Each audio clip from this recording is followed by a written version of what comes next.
Apex Online Racing is sponsored by Elgato, who created this lovely stream deck.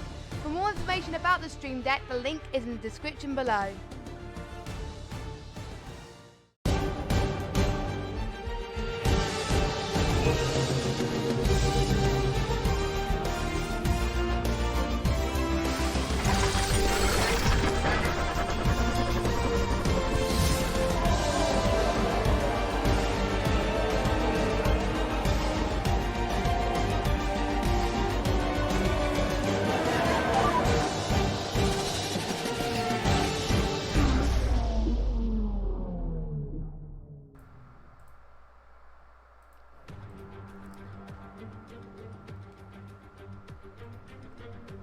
Good evening everybody and welcome to the opening round of AOR Hype Energy Season 16 on the PS4, where the finest grid of drivers ever assembled on this platform will be taking to the now traditional season opener of Albert Park, Australia. We've had some incredible races here in the past and I'm sure tonight will be absolutely no different. I'm Ali Kid, and joining me in the commentary box, as he will be all season, is Gaming Alimonda. Thanks for the introduction, Ali K. What a fantastic city. What a race circuit this is. What a selection of drivers. This is going to be one epic season here on AOR, and I can't wait for this to get started.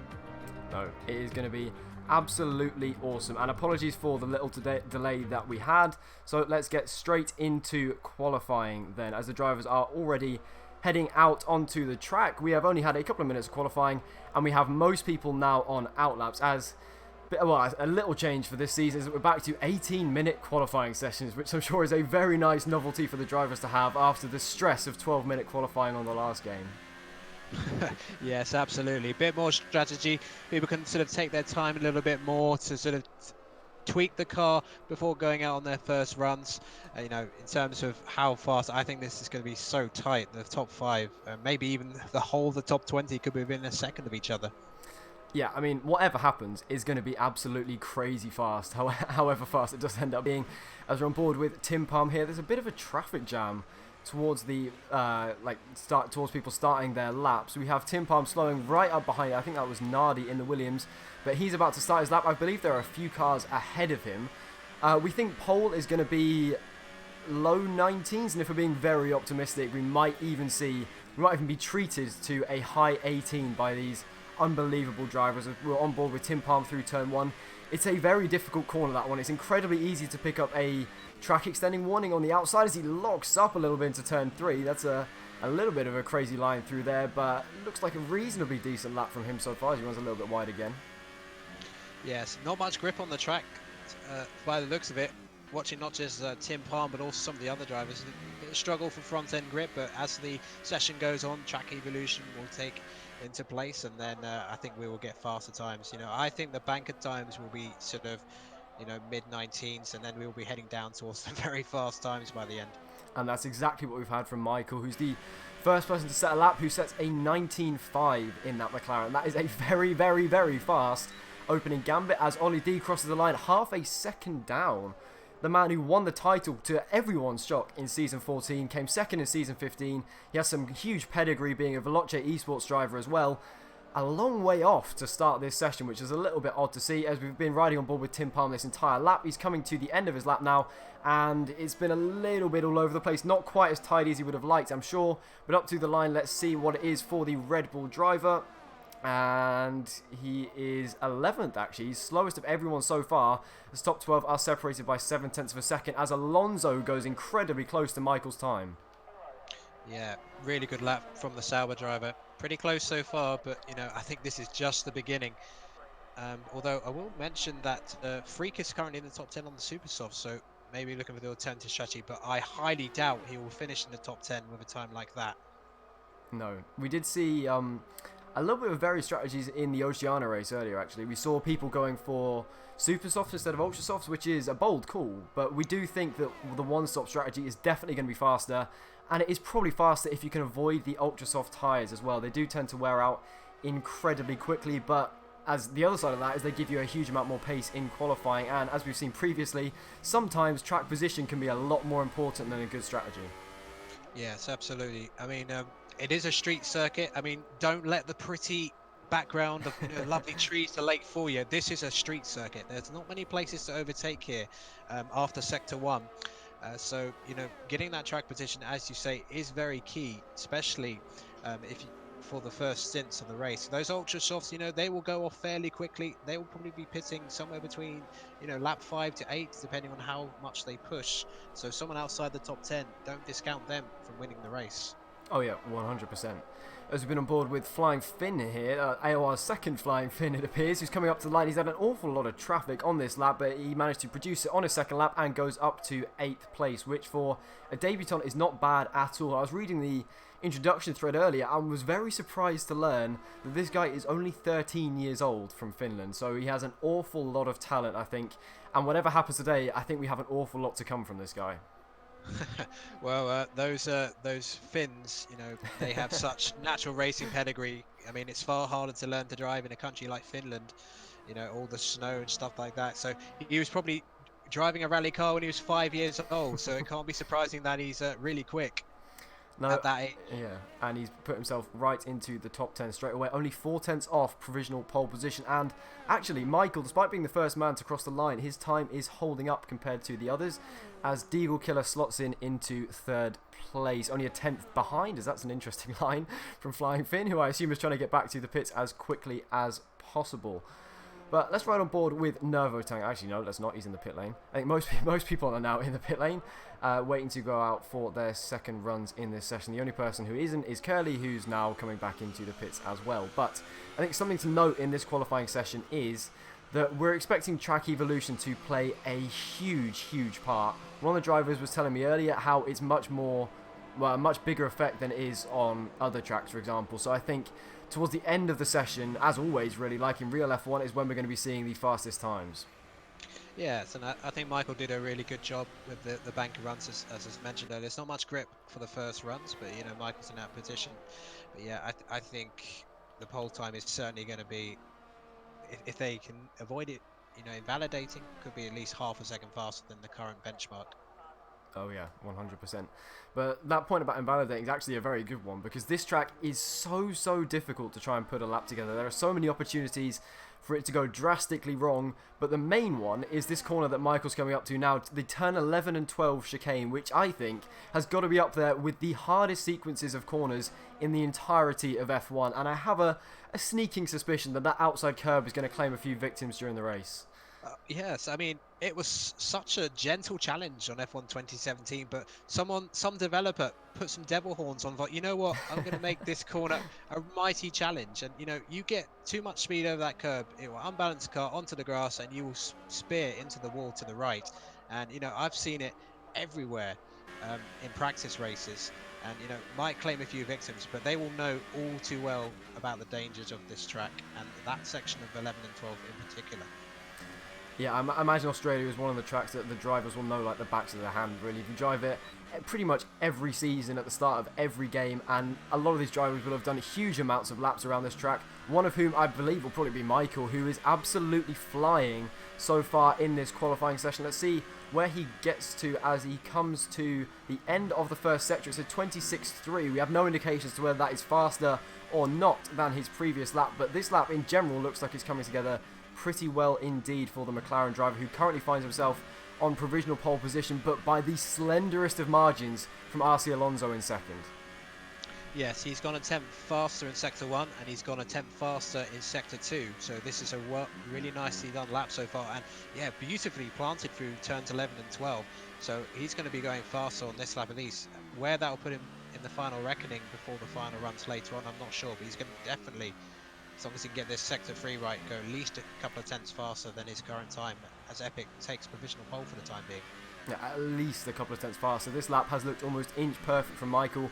While he's been on that lap, Epic Gamer has snatched pole position by, again, the slenderest of margins. But Michael, up to the line, absolutely smashes that and sets a 19.2, which is crazy fast, and we're not even at the end of the session yet. I have a feeling these lap times are going to be breaking a few records today, as we have a couple more drivers coming to the end of their laps. That is NTG Freak, who has gone just behind Michael. He misses out by, again, the slenderest of margins, as we have pretty much everybody coming to the end of their second runs now.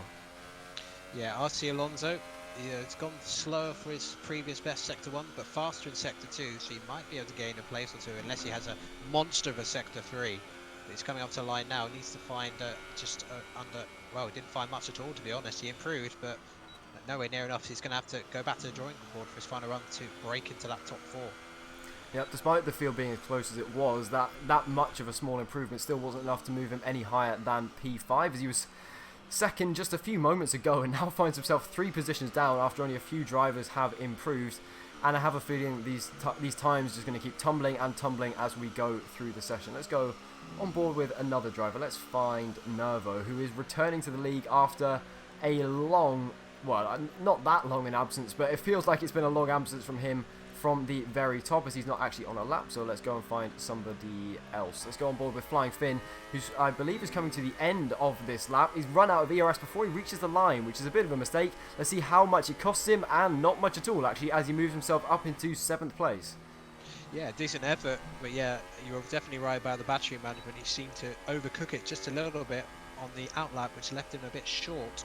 But 7th place, still nicely in the top 10 for the time being. And, well, now, I was said a second separating the top 20. We're not far off that. The top 17, barely a second between them, and we've still got just over 6.5 minutes of the session to go. Yeah, and I think it's just going to get even closer than it is already, to be honest.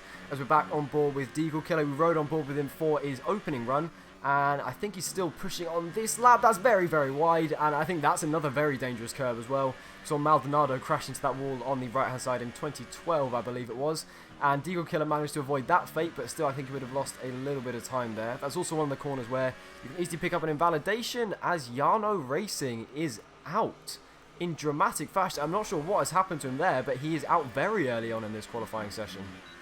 Yeah, well, only currently in 8th position. I don't know if he had a problem in his second run. I haven't seen any yellows in that dangerous 11-12 section, but may have retired in the pits or an invalidation somewhere. But we didn't see what happened to him. But yeah, there's still, still haven't had a lap time from the other McLaren of Flores. So we got one McLaren currently in pole position and the other one at the back of the grid. Yeah, it's a little bit odd that Flores is one of the drivers we expected to be challenging for pole position in this race, and he just hasn't even got a lap in so far in this session, which is a bit of an uncomfortable position for him to be in, as Deagle Killer crosses the line and goes 6th place for now. So let's go on board with Curly, who I believe might still be on a lap, if I can just find him. Oh, there we go. Oh no, he's come back into the pit lane. And now we have another awkward time where the drivers are gearing up for their final runs in qualifying. And this is always the most high intensity part of qualifying. Even though you might have got a decent banker in, you still have to throw everything at this final lap. And that is often where we see the most mistakes or invalidations or crashes in qualifying, because there is just so much pressure on at this point. Yeah, absolutely. I think the best thing the drivers can do is just sort of leave the car in the garage for 30 seconds, just take a deep breath and just, maybe have a quick look at the setup changes they can still make after Parc Ferme. Just going back to Flores, he invalidated both his first 2 runs, so he's going to be under enormous pressure to get it right the third time. Otherwise, he will be starting in the back of the grid. Yeah, and that is the biggest problem with not putting in a decent banker lap, is that everything rides on that final lap and you can't push quite as hard, because you know that one slight mistake and you are going to be starting dead last, which would be an absolute disaster for this race. Even though there's a fair amount of strategic variation that you can play with around here, I think starting dead last in a field of this strength would be absolutely terrible for him. And considering the pace that he has, he'll want to be much, much further up the grid than that. Yeah, absolutely. I mean, I've sort of read up about his resume. He would certainly be disappointed if he starts at the back of the grid, but not all is lost if you start from outside the back of the grid, of course, unless it's Monaco, of course. But at this track, there are opportunities for him. But he'll be preferring to be well up in the top 10 from where he is right now. The good news for him is that he does still have a few minutes to better that time and set that record straight. We do expect him to be challenging for pole position. He has some absolutely crazy pace, just like his McLaren teammate Michael, who is gearing up for his very last lap in this qualifying session, and he will 100% have his eyes on pole position. Both of his previous runs have been faster than everybody else, but can he produce it when it really matters? He has a good banker behind him, and he can just throw absolutely everything at this lap now. Yeah, absolutely. But Freak, You know, I think the fact that he was so close on his second run just puts a little bit of doubt into Michael's mind. But I still think there could be a driver outside the top 5 who could suddenly put it together and challenge for pole. But Michael looking very good at the moment. It is so close that anyone could put in a decent lap and find themselves challenging for pole position, as Freak, I think, has invalidated his lap there. He went very slowly on the exit of turn 1. Michael, on the other hand, is still absolutely flying down towards turn 3, then braking just at the black box on the left-hand side. Misses the apex slightly at turn 3, actually, but moves to the right-hand side to open up the next left-hander as much as possible. And this is looking pretty nice from McLaren as well, actually, as he misses the apex once again. Let's see what this first sector time is from him. It is a 26.1, which is faster than his previous attempt, actually. Looks a little bit ragged, but it's still fast. Yeah, it's very fast. I mean, he was riding those curves heading up to the end of Sector 1 into turn 6 and 7. So slightly risky, but yeah, not quite as smooth as his previous run, but he was still faster. That's the important thing. Yeah, he's absolutely throwing this car around. Let's look on board into turns 11 and 12. Look at the speed he's carrying through there. And to me, that looked absolutely inch perfect. He's not activating his DRS, though, into turn 15. Could that mean that he potentially got an invalidation? He did. Yeah. He did. He took too much, but he has got time to do another run if he chooses to, but that will compromise his tyre wear in the race if he has to do another flying run with his ultra softs. 100%. 100%. Might obviously know he's going to go again, so who else is out there at the moment? Freak as well, having invalidated his first lap. These two both invalidated their first runs, and they are both going to have to go again. So the showdown will continue once again between the guy who's currently on provisional pole and the man who's currently in provisional second place, as Michael once again nails turn 1. Let's see what Freak can do this time. Can he keep it on the track and avoid another invalidation? He's very, very cautious there. Stays well off the outside curb and keeps it a valid lap as he goes into turn 3 and back on board with Michael. This time he actually hits the apex of that corner, and let's see what he does in the first sector. It's pretty much matching what he did on his previous lap, and it looked much nicer through that right-hander than his previous attempt as well. Into turn 9 though, again, this is a very difficult corner. Plenty of opportunity for it to still go wrong into third, and that looks pretty nice. A little bit too much wheel spin perhaps on the outside, but it still looked like a decent run, as that's Epic Gamer on the left-hand side, just to distract Michael a little bit more. And look at his ERS. That's very, very low to complete a lap with that. He manages to keep it together through turn 11 and 12 this time, and I think this is shaping up to be another good lap if he can... Oh no, he's backed off. He's backed off again, so it's all gone wrong for Michael. Flores is on a very fast Freak's lap. crashed. Freak's binned it at turns 11 and 12. We said that curb was going to claim some victims, and it's claimed him this time. Sorry to cut you off there, but that was an incredibly dramatic crash. And Flores goes pole. Flores goes provisional pole with a 19.1. He hasn't done a single lap all qualifying session, and then pulls it out the bag right at the end and snatches provisional pole from his teammate. Can anyone do anything about that? RC Alonso's not on a lap. Alex has already crossed the line. What about Deagle? He's on a lap. He is indeed on the lap. Still Deagle, but yeah, Flores did a fantastic Sector 1, and that's what made the difference in the end. It was the fastest Sector 1 of anybody. Yeah, it was absolutely awesome. And then on board with Deagle through turns 11 and 12. Is he going to do what happened to a Freak? No, he's not actually. And he manages to keep it together. This time, he's got enough ERS to make it to the end of a lap. Let's see how he copes with this Sector 3. He's got a little bit of traffic. RC Alonso in front of him. That shouldn't distract him too much. He throws it in, misses the apex a little bit. That right-hander through the penultimate corner. Gets it slowed down well enough. Hits the apex. Into second gear. Touches the curb on the outside a little bit too much. Down to third again, actually. And he's run out of ERS well before the line. But with the DRS up to the line, what can Deagle do? Can he improve from P7? He can! Up into P4, only 2/10 off pole position. Yeah, that's a really good effort from Deagle there. Ollie actually put in his final run as well, but could only do P11, but perhaps in the best position to be in terms of the alternate strategies to come. Yeah, I don't think Ollie will actually be too disappointed with that. If you're not going to start in the top 5, P11 is probably the place you want to be, but still, a former champion down in P11, maybe he would have wanted a little bit more. Talking of former champions down the order a little bit. Oh, as there's Cass in a wall. Not sure entirely how he's put himself in that wall. That's a very odd one to crash in. But talking of former champions down the order, Williams Nervo, as he is now, down in 14th place. He's a 3-time champion. He won this race back in season 14. He almost won this race back in season 12, but it just hasn't gone right for him in this qualifying session. No, it really hasn't. So it's a McLaren lockout then for the first race of the season. I bet the Zach Brown would love that in real life. Highly unlikely at the moment, unfortunately, for the former giant. But hey, delight for the former legendary team here. Flores, though, pulling out the bag. Maximum pressure, but he put on the maximum attack to take pole position away from Michael, who looked certain to take pole position for virtually the whole session until that point. Yeah, I mean, Michael dominated the entire session, and to have it snatched away from you by your teammate right at the end must be absolutely soul-destroying. But he's still in a very good position to fight for the lead when we actually get round to the race. So I don't think it's over by any stretch of the imagination for Michael. He's been an incredibly fast driver in the past. It's never been raw speed that's let him down. It's either been racecraft, poor tyre wear, poor strategy, any of the above. But pace has never been an issue, so I think he will be hounding Flores all race if he can keep it clean. Yes, I mean, you know, someone mentioned it in the chat section, but I mean, just look at that. It's just over a second between the top 20. I mean, that is competitive. To say the least. To say the least. An absolutely awesome qualifying session to start off this season. And as we look at the grid order then, or as we will look at the grid order in a minute, as we are loading into the race then for the first time this season.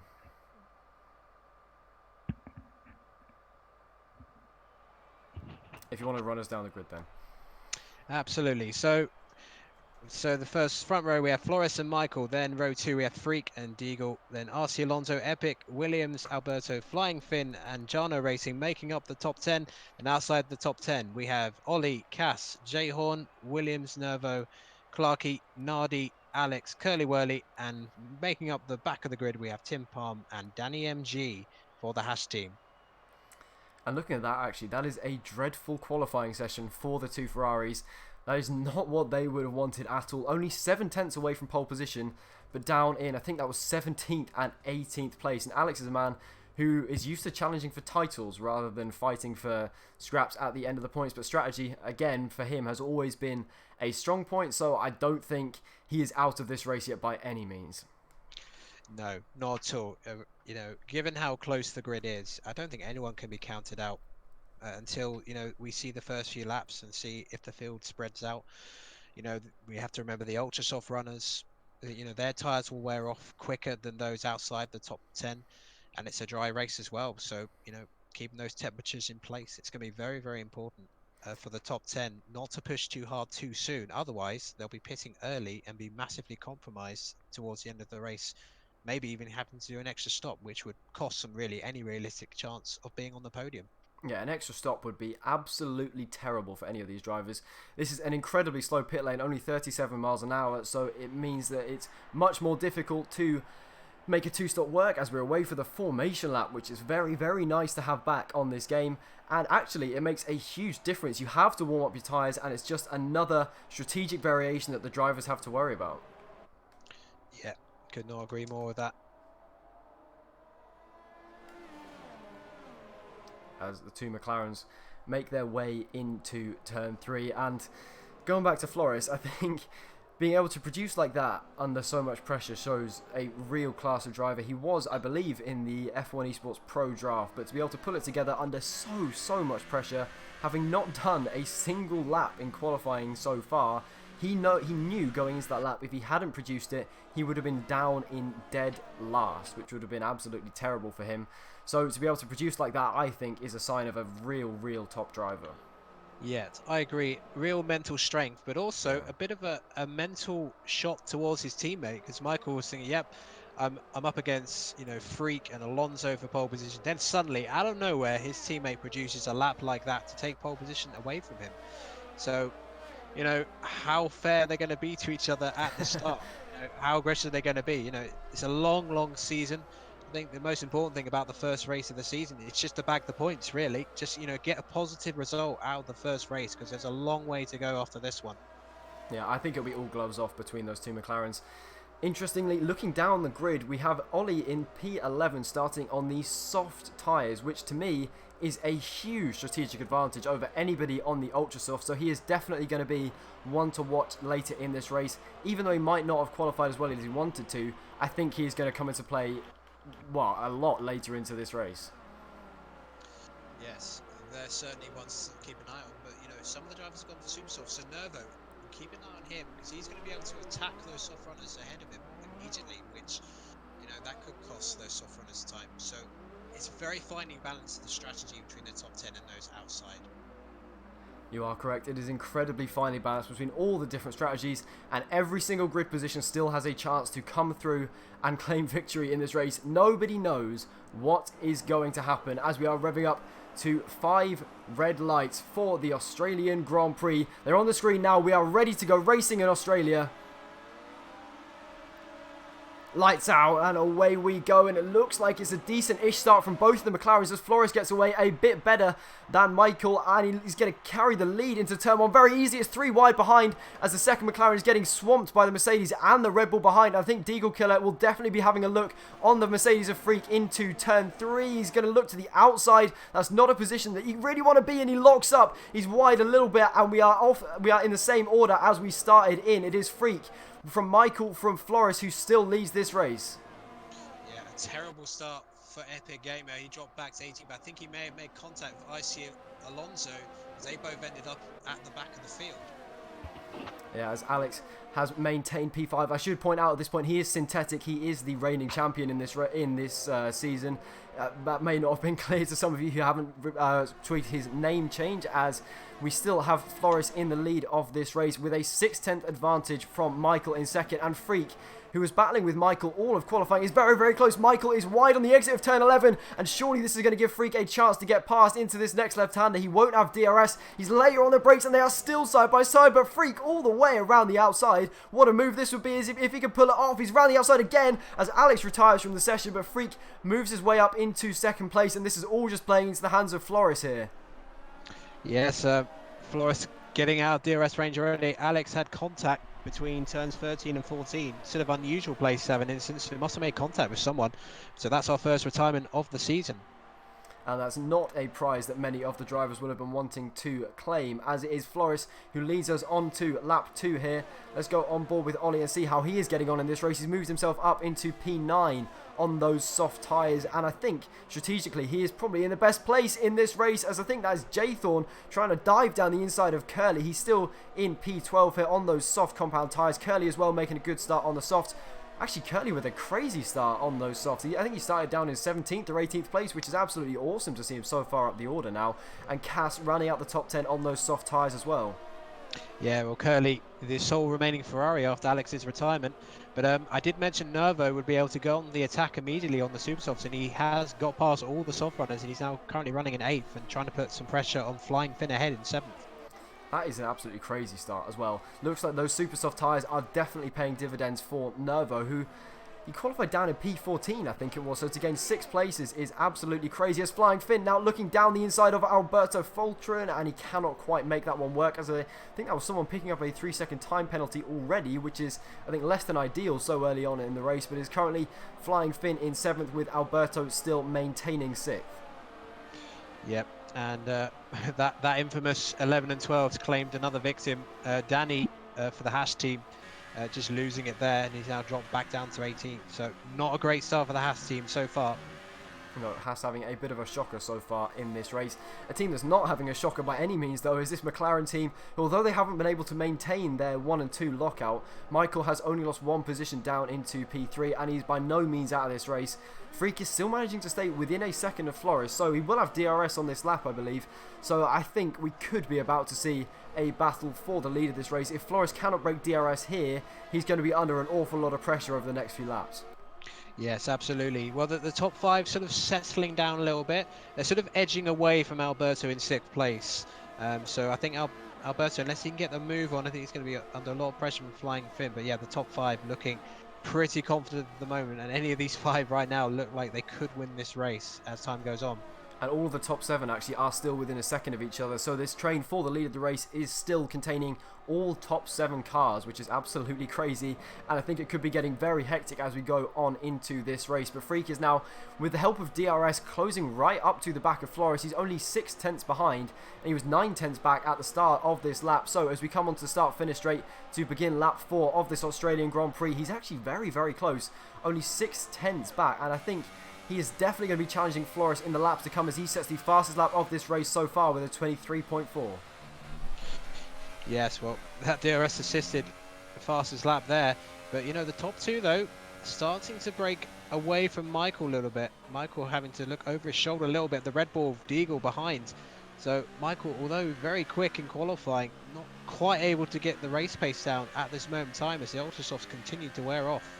It's important for Michael that he absolutely nails these next few corners, because otherwise I think the two guys might just start to pull away. If Freak is able to stay within DRS of Floris and they drop Michael, I think Michael's going to find it very difficult, unless they start battling, to climb back onto the back of them. But look how close Freak is now, only 4.5 tenths back, and I think he might even be able to challenge into the next DRS zone. He is so close behind, much closer than on his previous lap, and if he can't make a move here, I think into turn 1 it's almost going to be a surefire move as he runs a little bit wide on the exit of turn 12 as Alberto picks up a time penalty, and Freak actually is not quite going to be close enough as we go into the final sector here.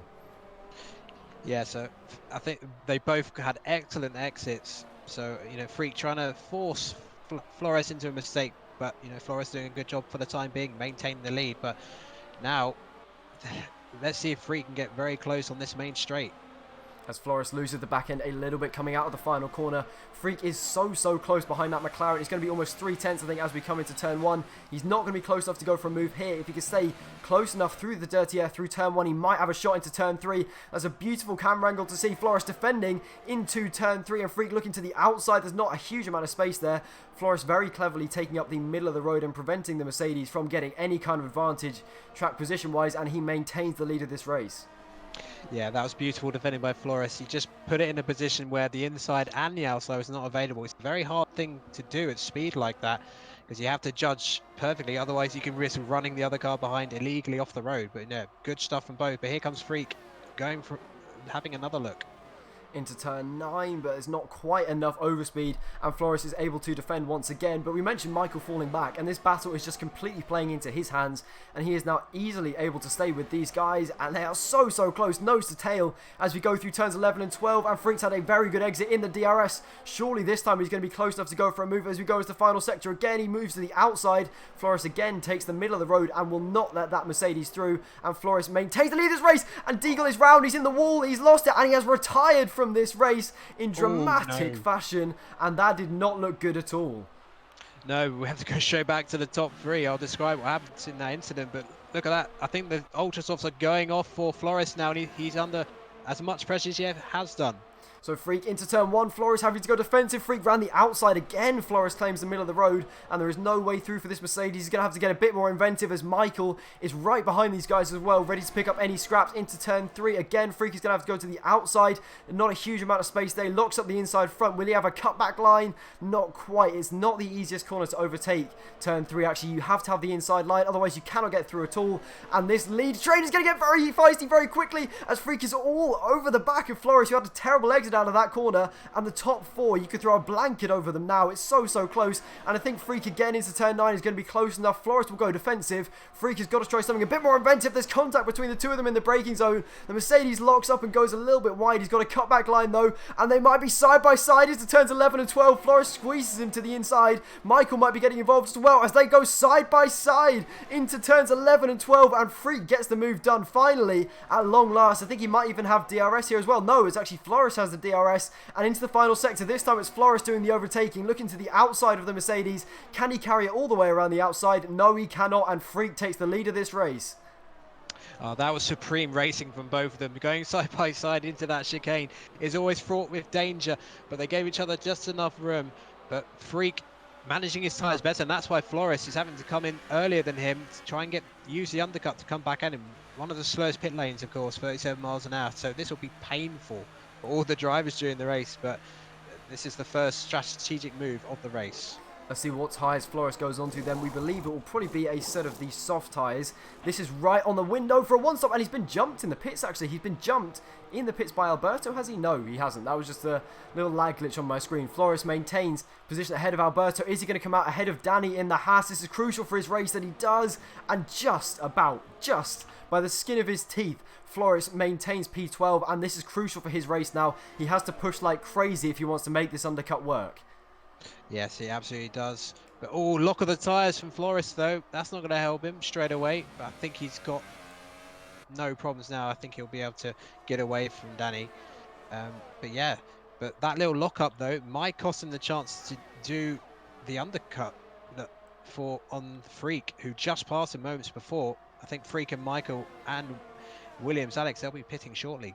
As Freak picks up a 3-second time penalty going through turns 11 and 12, which could be incredibly significant as we get towards the latter stages of this race. With the field as close as it is, a 3-second time penalty is going to drop you down several positions at least. I mean, if that 3-second time penalty was applied now, he'd drop, I think, 2 positions at least, as Freak and Michael both come into the pits, and I think Alex stays out, actually. Yeah, so Alex takes the lead of this race for now, but all of the others have come into the pit lane as that promotes Ollie D up into second place. But what we really want to see here is where Michael and Freak come out in relation to Floris. That is the real race for victory here, as Michael has a little bit of a slow stop there from the McLaren crew. Look very similar to what happened with Floris. So as he comes out of the pit lane, where are Freak and Michael going to be in relation to Floris? There is Floris coming out of the pits now. It's going to be so close between him and Freak as Freak goes through turn 1. Floris is going to have the momentum. He's going to have a better run. He's on the outside through turn 2. He's forced his way to the inside for turn 3, and they are going to be side by side. Freak on those cold tyres in the Mercedes.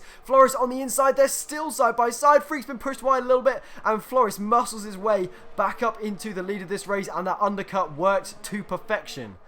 Yeah, just got it, but I wonder if that battle might open the door for Alex to use the overcut to take the lead of the race, because he stayed out to avoid sort of the traffic. So Floris has got to really get a move on now to try and get back in front of Alex when he pits, because I think Alex is pitting very shortly. Just want to mention the soft runners, Ollie, Cass and Curly, going very nicely in the top 4 currently. I think Ollie is nailed on for an absolutely fantastic race here. If he can keep it clean, on the soft tyres, only 4.5 seconds behind the ultra soft runners, I think he is in a very, very good position as Alex comes into the pits, and that will put Ollie D up into the lead of this race. But what we really want to see here is where Alex comes out in relation to Floris and Michael, and if that battle between Freak and Floris will have held them up enough for Alex to be able to make the overcut work, as he's going to exit the pit lane here, and we expect 2 McLarens and a Mercedes to be flying down the main straight any second now. So Alex coming out of the pits, where is he going to be in relation to Floris? There is Floris. He's going to come out side by side with Freak, though, is he? Freak is just ahead, and Alex is in P3, but he's jumped Michael, interestingly, there. Yeah, well, when Michael came out of the pit stop, he was under pressure from 2 cars behind him, and he had to fend them off going into turn 3, which he's just going through now again, and that probably cost him the time to Alex. So Alex has made the overcut work to gain a place and possibly put himself into position for a podium later on. Race pace and strategy has probably always been the main strength of Alex, who's actually been picked to represent Williams in the F1 Esports Pro Draft, which is a very impressive achievement, almost as impressive as him winning the title last season. And he actually fought for the title in his debut season in this league, which I think says a lot about him as a driver. He has mental strength, he has race pace, and on his day he has qualifying pace as well. If you were to have one criticism of him, it would be that his quali pace isn't quite as strong as his race pace, as Floris picks up a 3-second time penalty. So now both the McLaren and the Mercedes have penalties in this race, but Freak might even be close enough here to have a look into the final sector. Not quite, and he'll have to stay behind Floris for another sector here. Yes, although going back to Alex, he made a bit of a mistake in sector 2, and that's allowed Michael to get right back on him, so it could be another 4-way scrap as we saw earlier. But it's going to be interesting actually how quick these 4 go. Will they catch the back of those who haven't stopped yet, and what effect will that have on the battle for the net lead? Yeah, that is another factor in this race. I think the soft runners are probably safe from that fate for now, because Ollie and Cass and Curly have had such an incredible start to this race. They are probably free from that threat for now, but it's perhaps Clarkey and Jaythorn that they have to worry about a little bit more, depending on how long they stay out, as the net leaders maintain position then coming into turn 3. Nobody was able to make a move through that DRS zone. They are currently, 8 seconds behind Clarkey, which is actually not that much when you consider how much faster they are going to be on those fresher tyres. So maybe we'll see Clarkey and Thorn coming into play for this battle for the lead. Yes, it could happen, but this is I will compare their lap times shortly, but looked like Clarkey lost 6/10 to Floris alone on that last lap, judging by the timing screens. So, you know, if it keeps going up like that, then it could be a little bit of competitive traffic for Floris and Freak to deal with, which, given the battle they're having, could be a crucial. Yeah, I think the slightest little difference, the slightest little competitive advantage will make the difference in this race, simply because everybody is just so close pace-wise. We're currently riding on board with this battle for 5th place, as Nervo now pulls into the pits and will promote Jaythorn up into 5th, and that will make him the up into fourth actually, and that will make him the fourth highest soft runner. But he has lost an awful lot of time to Curly and Cass and Ollie D, who were able to have much cleaner starts in this race. So I think still that Ollie D is in an incredible position to challenge in this race. The strategy and the track position has worked out perfectly for him so far as Thorn is fighting with Clarky. Clarky dives down the inside. Two veterans of the league fighting it out here. Not quite for the net lead like they might have hoped it to be, but fighting out for good points paying positions nonetheless. And Clarky is not quite able to make that move, but he's in the slipstream. Will he look to the inside? No, he will not, and Thorn maintains that position but runs wide. Clarky is going to have surely an opportunity into turn 9. He's being squeezed very aggressively to the inside, but he's found his way to that inside line, which is crucial for this corner. He's a little bit early on the brakes than Thorn, but manages to get the move done anyway and moves himself up into 4th place. Yeah, they've just lost 2 seconds battling, and Flores and Freak went really close into turn 3, and Michael actually got past Alex in the same corner just now. So, but given the time, I think Jay Vaughan and Clarky could play a role yet. But yeah, Freak desperately trying to get past Flores again. Yeah, apologies for missing that Michael move on Alex. I was too concentrated on that battle with Thorn and Clarky, which was actually developing into a very nice scrap. So, for the net lead here, we have Flores, then Freak, then Michael, then Alex. And Alex is now... The advantage that he gained from the overcut has now disappeared. Even though he will have the fresher tyres, still he's lost that track position that he worked so hard to gain. So as we start lap 13 of this Australian Grand Prix, we have Freak still trying to challenge Flores into turn 1. He lost that position coming out of the pits. It was so close between the two of them, and I think that might even be the defining moment in this race. He hasn't quite been able to get close enough to challenge Flores yet, and I think that might be the moment we look back on at the end of this race and say that is what decided it. Yeah, well, I'll be interested to see what the gap is between Ollie and, you know, this group in terms of the gap to leader, just to see where Ollie will come out and Cass and Curly when they do eventually pit.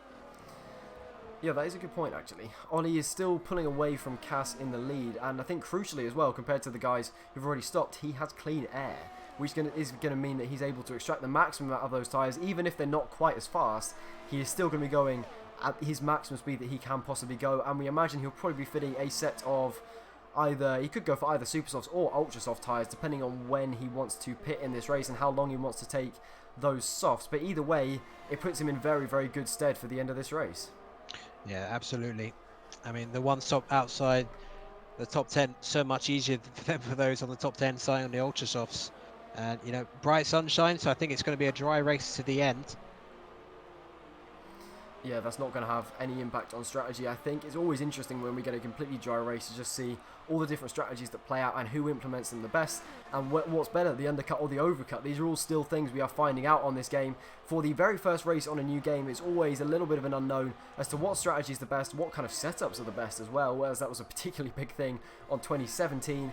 But as we still look at this battle for the net lead, it is still Flores ahead of Freak, and these soft runners are still going. And in fairness to them, they're only on 5 or 6 lap older soft tyres than the guys who've already pitted. So realistically, the pace difference shouldn't even be that much. Yeah, and Flores and Freak are now getting towards the back of Jay Vaughan and Clarky. You're only 2.5 seconds out the road. Something I have noticed though, Freak has essentially been playing a few mind games with Flores. He's been sort of putting himself in positions where he might think about an overtake to try and force Flores to use more battery. And as a result, Flores has got less than 30% battery, whereas Freak has far more, 70%, so he'll have much more to attack with.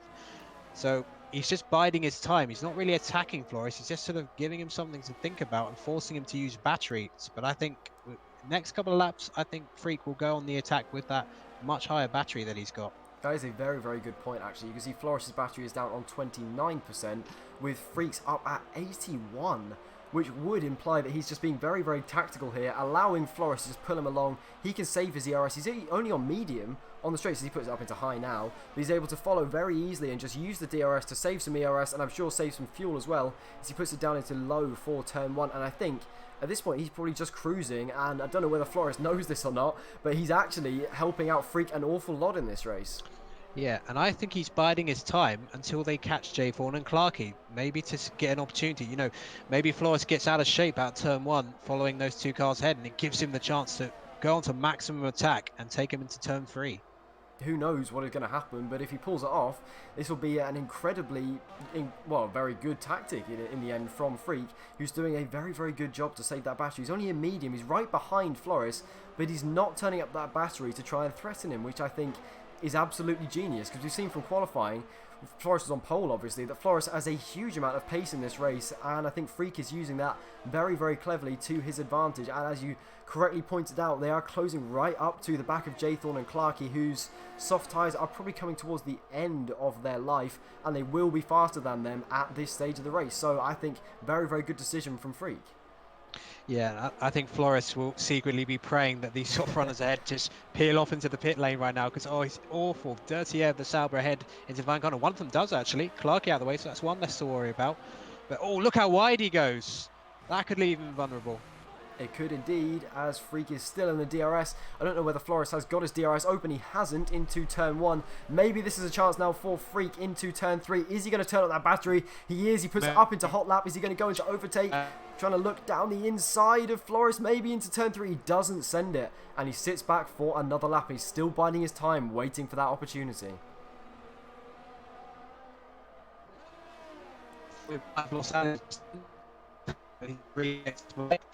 Yes, Freak continues to do this now. Up to the down.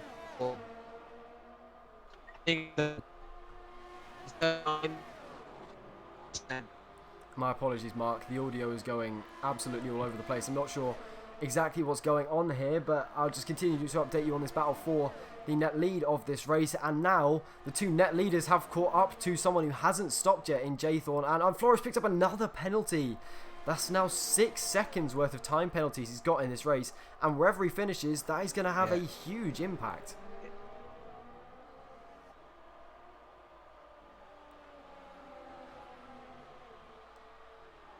As these guys continue to fight it out. So, Jaythorn pulls into the pits actually, but I think Flores will still get the DRS. Is Freak going to be close enough? No, he's not, because Flores with that DRS will surely be able to stay ahead here.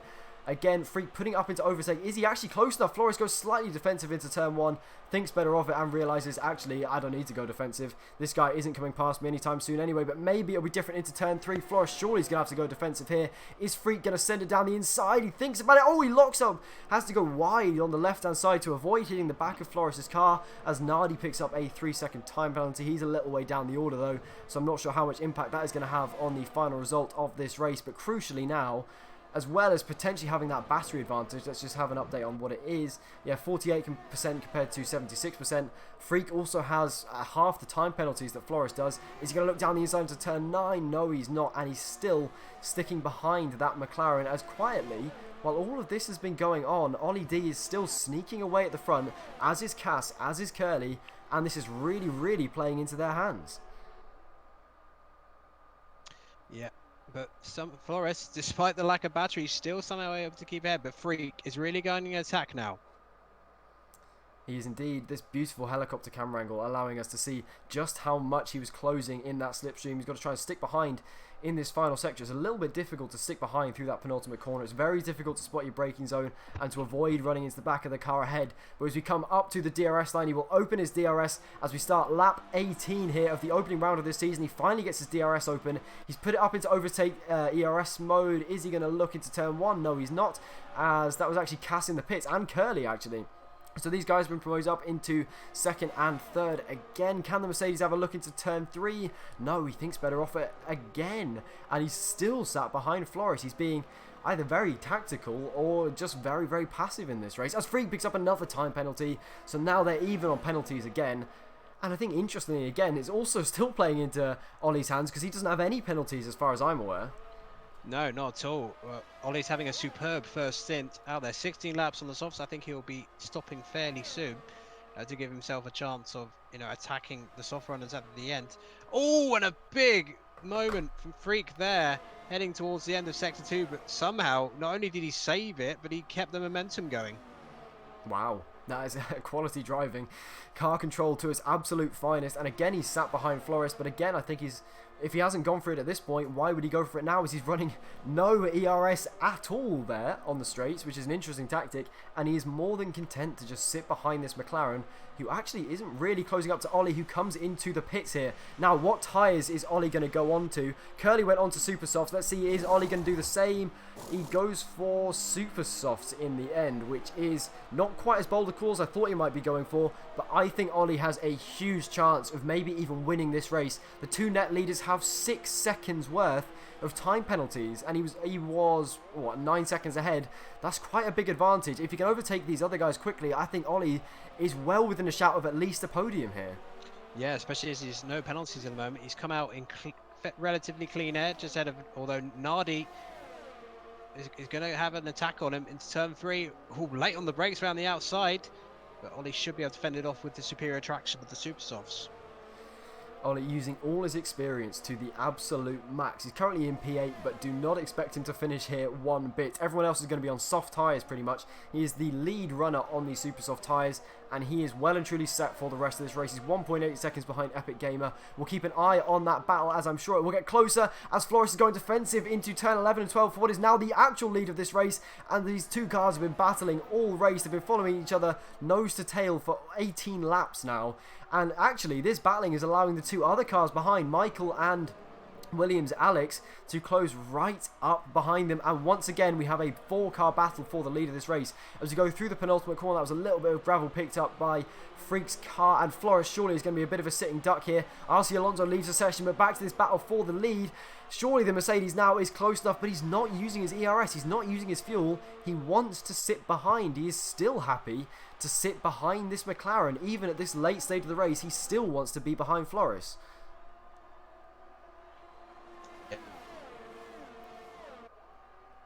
As again, actually, he sticks behind. You have to give credit. He's been defending this position. Apologies once again for the voice issues. I'm not entirely sure what's going on there. But again, this battle for the lead is so close. And Freak is still right behind Flores. He's so close to the back of his car. He's almost inside the back of that McLaren. This time he's turned it up into overtake. Now into high into turn 9. He's pushed wide onto the grass a little bit. And that might allow Michael to have a look. Maybe into turn 11. Maybe into the DRS zone after that. But these guys really aren't helping each other. They're playing into the hands of everybody else in this race. It's backing them up hugely here. And I don't think any of them really are willing to overtake, which is a really bizarre thing to see from the top 4 in this race. But maybe Michael now will have a look down the inside. No, again, he sits back. And I think, oh, Flores has run very wide. This might give the opportunity to Freak as we come onto the main straight and the main DRS zone once again here as we're into the penultimate corner. He locks up a little bit. Michael getting very close again. The gap is only 3.5 tenths now, up to 4 tenths. Actually, a bit of a poor exit from Freak in the Mercedes. Michael has the best exit out of anyone. Can he make this work into turn 1? I don't think so. As Freak again is content to sit behind. He's running low ERS mode on the straights. Again, he doesn't want to overtake, which to me at this late stage of the race is absolutely baffling, as Ollie D sets the fastest lap of this race, and he is closing within 6 tenths of Epic Gamer now. Yeah, absolutely. I mean, the top 4 it's come full circle, hasn't it? I mean, the top 4 were earlier, you know, this close towards the first on the odds, so now they're all back, you know, Flores. With those penalties, there isn't much chance for him to win with those penalties as it stands, unless something major happens to the two cars behind Freak at the moment. But you know, this top 4 battle, and well, Flying Finn, not far off himself, 2.5 seconds behind the top 4. Having a very impressive race today, Toro Rosso. Yeah, he is having a very impressive debut, the youngster, in that Toro Rosso. Not sure entirely how many penalties he has, but if he doesn't have any, he could come into huge effect towards the end of this race, because almost all of the top guys, I think apart from Alex and Michael, have huge amounts of penalties, as look how close Freak is this time. Even though he's choosing to sit behind Flores, he does seem to have a pace advantage. Surely he could be going faster if he pushes and overtakes Flores. Maybe he just doesn't want to lose the time, but look how close he is through the final corner again with the DRS. This time he's in overtake. Is it time for the Mercedes to go? Flores goes defensive into turn 1. Freak is going to have the outside, but will he be able to make it work? He's later on the brakes, cuts Flores off into turn 1, and finally, at long last, Freak moves up into the lead of this race as Flores gets all out of shape on the exit, and now Michael is going to be looking at his teammate into turn 3. Flores with without the DRS. Might be a bit of a sitting duck here, but is late enough on the brakes to maintain second place. So he's only lost one position there. But again, as you said, Mark, it's all playing into the hands of Flying Finn just behind.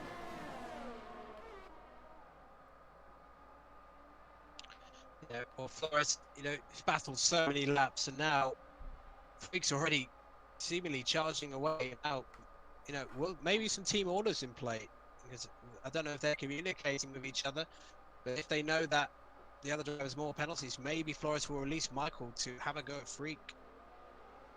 Maybe he will. Maybe. Well, to be honest, I cannot imagine that happening as Freak again gets another time penalty, and wherever he finishes in this race, I think we can probably discount him from contention of winning simply because he has so many time penalties. I'm not entirely sure how many the guys behind have, but it's definitely not 9 seconds worth like Freak has. I think Flores has 6. I don't know whether Alex and Michael actually have any at all, so maybe the battle between Alex and Michael is the one that is really for the net lead of this race, simply because they haven't cut as many corners as the other two, as Freak has a bit of an untidy exit from the final corner, and he's still fighting with Flores. Flores has not given this up one bit, and I think he may know that Freak has either just as many penalties as him or even more, as Ollie D is second fastest lap again. He moves now ahead of Alberto into turn 1, and I think Ollie D is still in an awesome position in this race. He's only 3.7 seconds behind Flying Finn on 11 lap fresher tyres and on the super softs. So there's side-by-side action behind with Epic Gamer and Cass.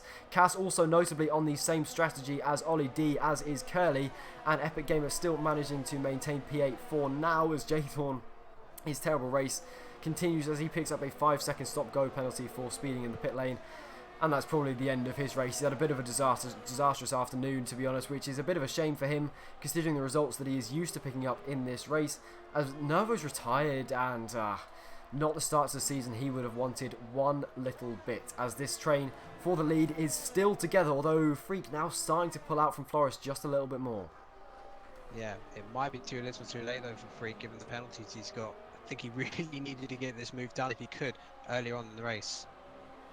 Yeah, maybe that is exactly where he's gone wrong here, as or even though he has the lead of this race, I believe he will probably be demoted quite a long way with those penalties, as whilst all that battling was going on, it has allowed Flying Finn to close in quite a lot. But looking back once again to Ollie D, he has closed 7 tenths on this lap alone, and he had some overtaking to do as well. As he comes up to the line, the gap is 3 seconds flat to Flying Finn. That means he has a gap of about 5 seconds to Williams, Alex, and the back of that train. And I think he only needs really to get within 6, maybe even as much as 9 seconds, and he will have a shot at a podium, maybe even slightly more. If he can nail these next few laps, then maybe he has a really good chance. Alberto going side by side with Epic Gamer through turn 4, and they almost come together there, as this train is getting very interesting as well, with Alberto holding up so many people, as Flying Finn now picks up a 3-second time penalty. Everybody seems to be at it in this race. Not sure if anybody's left without any penalties at this point. They seem to be so common amongst so many of these drivers. But now Alberto having to go defensive into turn 9. The Haas looking to the outside, no space at all, but Cass being dive bombed by Nardi behind. That's going to allow Curly to have a look, as now Flores picks up another time penalty, and the two leaders now I believe have 9 seconds worth of time penalties between them, which I have to say is quite an impressive feat. But Curly's now moved ahead of Nardi after that failed dive into turn 9. Yeah, this is nice midfield action here, but it's beginning to fall apart a little bit for Flores. Yes, he's in second, but he's picking up penalties on an alarmingly regular basis, and that's going to cost him a podium, I think. Cost him a podium, maybe even more, as this midfield battle again is really heating up. It's 2x2 as we go into the penultimate corner. Epic Gamer finally gets past Alberto, who is going to have the DRS here into turn 1. It's actually the Haas who has the DRS. Alberto might be the one under threat here into turn 1. They all swoop to the inside, trying to find just any kind of slipstream. It's so busy into turn 1. Surely this is going to end in a crash with someone at least. Cass picks up a 3-second time penalty. I think he may have been forced wide a little bit there, as Curly now right on the back of that Force India. Is he going to swoop to the inside? No, he's not. Alberto trying to go around the outside of Epic Gamer. That was not going to work out either. And Curly has muscled his way past Cass and the Force India. Or has he? They are still side by side, and Curly's pushed wide at turn 4, and Cass maintains the position. And this midfield scrap is providing us so much entertainment. That was absolutely awesome battling from them. As now back to Ollie D in his quest for potentially a podium, maybe even more in this race. He is now only less than 2 seconds behind Flying Finn in 5th. Yeah, I mean, at the moment, the top 3 is going to be Michael, Alex, and Flying Finn. So, Wow. but if Ollie can get past Flying Finn, he'll be on the podium. Flores has 9 seconds of penalties, as does Freak. So they're having shockers in terms of track limits. That, I have to say, is absolutely dreadful. It's absolutely dire in terms of time penalties. It's just as important a part of racing as overtaking, as pure speed. If you're picking up penalties left, right, or centre like these leaders seem to be doing, there's no chance you're going to be able to win. Picking up penalties has been a flaw of a number of fast drivers. I think it's just something that you have to learn over time. So many people have struggled with it in the past. As now we have Michael closing up on the back of Flores. Is Flores going to let him through? Michael to the inside at turn 3, makes his way through, and he's up into second place. And now, can he have a charge to take the lead on track in this race? I believe he will take the lead anyway due to penalties, but everybody wants to win on track. Everybody wants those bragging rights. Everybody wants to be the one to cross the line first. It's going to the wire, this one. I mean, what a way to start the season. But, you know, Michael's got past his teammate now, so he's in prime position. I think Flores, yeah, I just think his race is just going to fade away, unfortunately. But he'll come away with some decent points at least. But, yeah, I think the race victory is more than gone for him now, unfortunately. Yeah, I think it's just too many penalties. Let's see what Alex can do, though. I'm not sure whether he has any penalties. I imagine he doesn't. It's never been a flaw of his in the past, really. But he's just been sat comfortably in P4 this entire race, really.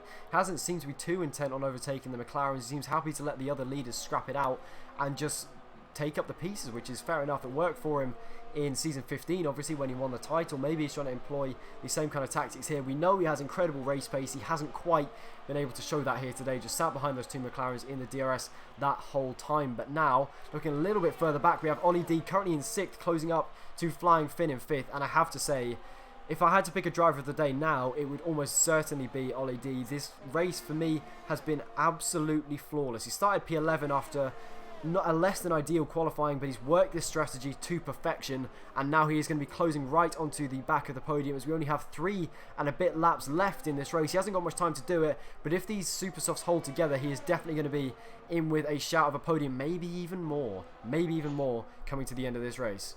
Well, yeah, especially if Michael were to suddenly pick up a penalty, but he's got to get past Flying Finn, who, to his credit, is really making it hard as possible for Ollie, but Ollie may have superior traction. Going into this next section of corners, all side by side, but Ollie superbly squeezes through the smallest of gaps, gives a little love tap to the Toro Rosso for good measure, but that was nice and fair from both of them there. Up to 5th goes Ollie, and yeah, as long as he keeps on track, a podium looks a near certainty for the Mercedes driver now.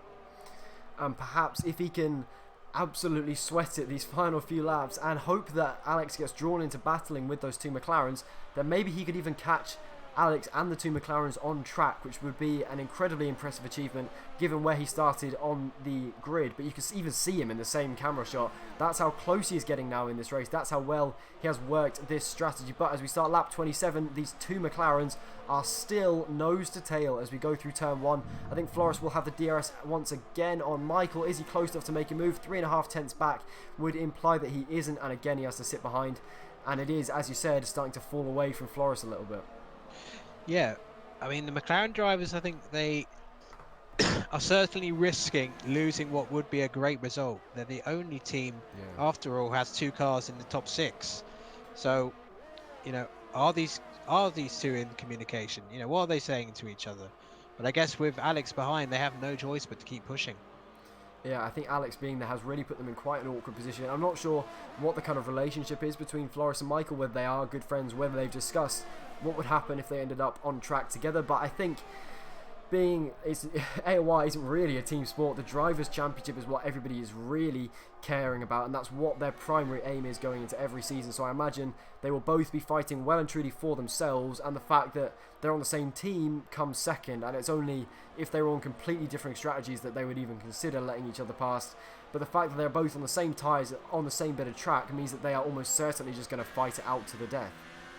Yeah, and we're now just about to start the penultimate lap of this Australian Grand Prix, and it's been absolutely marvellous entertainment, supreme driving from the majority out there this evening. It's been fantastic to watch, and we still don't know who the winner's going to be. Yeah, tension is still building as we come towards the end of this race. Still on board with Flores here. His ERS is certainly looking a bit worse for wear. His battery is well towards the left-hand side of the screen, and he is probably going to be struggling to actually keep it anywhere higher than that coming towards the end of this race. As we cut back to Ollie quickly on those super soft tyres, he's still flying. I think he's cut about 1.5 seconds from Alex's lead in front of him, but it's not quite going to be enough, I don't think, to close up to the back of the Williams. But with penalties, he could still end up getting a podium. If he can put a good final lap together, he could maybe even end up as high as 3rd potentially. I think 4th would be the minimum because Flores has so many penalties. Whether he can get in range of Freak, I'm not sure whether he is at this point or not. Let's just check his gap to leader quickly. He's 7.5 seconds behind the leader, so I believe that might even put him up in a net 2nd place. Oh, 3rd place even. Yeah, I'm just having a look now. Has he picked up? No, he still hasn't picked up any penalties, so I think he is at least on the podium right now. But Alex has not picked up any penalties either. Neither. I'm just going to check Michael, actually. Michael's only picked up one warning, so it appears the top 3 at the moment is going to be Michael, Alex, and Ollie. Wow. Not sure who would have called Michael winning this race coming into it. As I said earlier on in the race, he's always been fast, but it's always been consistency or racecraft or strategy that's let him down. But today, it's all been perfect, and he hasn't picked up any penalties, which I think is the mark of a very, very classy driver. And you can see that the top 2 from last season, season 15, Alex and Ollie, 2 former champions in this league, have not picked up any penalties, and you can really tell who has the race pace and the consistency, more importantly, to keep it on the track for 29 laps, which is a very, very difficult skill, but one that's incredibly worthwhile because it means you gain all these free positions at the end. Yeah, it is a very underrated part of the game. Keeping it clean, not only when you're racing other drivers, but also in terms of the track limits. So Freak's going to win on track at least, so that's still a positive. But you know, Michael, you know, he's had to battle hard against his teammate and Freak, but he's about to pick up a well-deserved win by the looks of it. Unless anything drastic happens in these final few laps, we believe Freak will cross the line to win the race on track. But Michael, we think, is in prime position to win this race. So as we're on board with Freak, round the final corner and up to the line, he will cross the line first, but will he still maintain his victory as we go on board with Michael? I think he's going to get promoted up into the lead. And let's see, yes he is, he takes the victory, and Alex up into 2nd place, Freak and Flores down to 3rd and 4th, and Ollie indeed does get himself up into P3. So your final podium order is Michael, who claimed an incredible victory, taking the first race of the season, with Alex, the reigning champion, in 2nd, and then Veloce Ollie D with a perfect drive to get himself up into P3. No penalties, worked his strategy to perfection, and I'm sure he will be more than happy with that, given the position that he started in. Yeah, what a race, what a drive from Ollie D to get onto the podium. But you know, Michael and Alex, very positive results. The reigning champion getting 2nd place. So yeah, that is a well-deserved podium for all 3 of the drivers. And can I just point out as well, what a fantastic race we have been treated to this evening. And now, having finished this race, I urge you all to go and watch the PC League in the top tier, which you can now do, seeing as the top tiers are all at different times. You can go and watch PC and then Xbox after that as well. So you have an entire feast of racing all evening, every Sunday night, which I couldn't think of anything better. So to run you through your final result then, it is Michael who took victory due to Freak having penalties, with Alex in 2nd place, and then Veloce Ollie D with a well-deserved 3rd place. So from all of us here at AOR, a big congratulations to Michael for an absolutely stunning drive.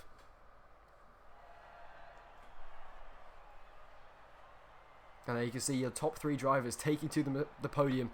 Oh, does it look good to see a McLaren driver sat on the top step of the podium, something we won't see, unfortunately, in real life for a little while. But as I said, congratulations to Michael, congratulations to Williams Alex, also known as Synthetic previously, and Veloce Ollie D, who, well, both of them showed their class, showed their experience, and showed that experience definitely comes before pace in the case of Freak and Flores, who, despite driving very impressively all race, were let down by those 2 penalties. So, if you want to run us through the final order then, Mark.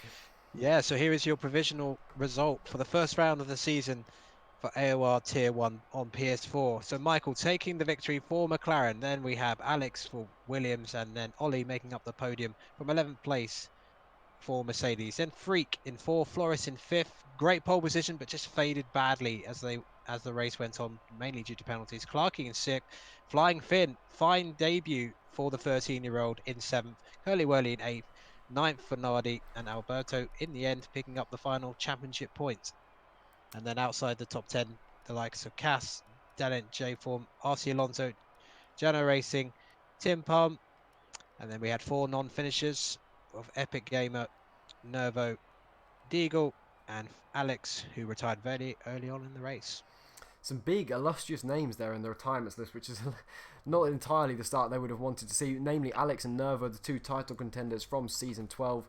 But I have to say, what a fantastic race we have just witnessed. Thank you all very much for joining us. As I said, I urge you all to go and watch PC and then Xbox after us. But thank you all very much for watching. Thank you very much to Mark for joining me.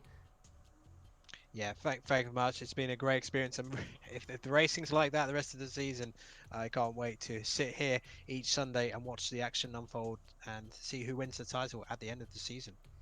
Also, a quick thank you to all of AOR's sponsors, Elgato and Thrustmaster. It's very good to have you on board. We will see you all next week for Bahrain, I believe it is. I think it's Bahrain. Bahrain or China? I'm going with Bahrain. I believe it is Bahrain, the second round of the season, I do believe. Thank you all very much for watching, and we will see you next week. Goodbye.